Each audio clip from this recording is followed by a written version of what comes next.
छोड़ता जवानी सैया कोड़ी के, दवा दे दी डॉक्टर साहेब कमजोरी के। रोज छोड़ता जवानी सैया कोड़ी के, दवा दे दी डॉक्टर साहेब कमजोरी के।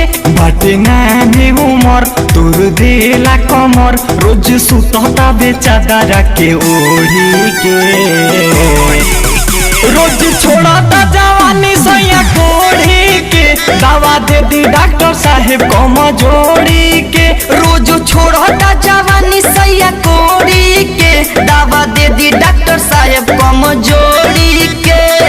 Music by Arya Sharma. Mix by Goluraj recording studio Baghauch Ghat. होखे न काम कोनो हर जाता जिया, राती में आके बारी आई कहरे पिया। राती में आके बारी आई होखे न काम कोनो हर जाता जिया, राती में आके बारी आई कहरे पिया। काट लेता मोरे गाल, बुरा भइल बाटे हाल, रोटी खाता उठल लिया से बोरी के।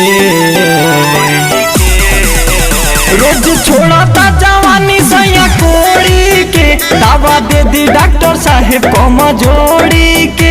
रोज छोड़ता जवानी सैया कोड़ी के, दवा दे दी डॉक्टर साहेब कमजोरी के।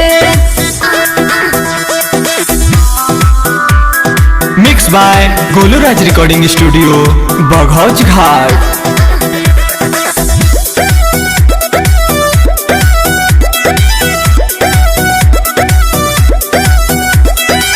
टानिक दे दी लगा दी कौनो सुई, मानी भतर नाही रोज रोज छुई।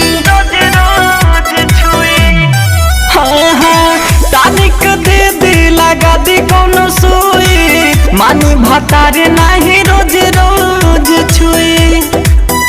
राइटर पंकज मन बड़ा करता गजन, पिया गोविंद पर आग छुए ढोड़ी के।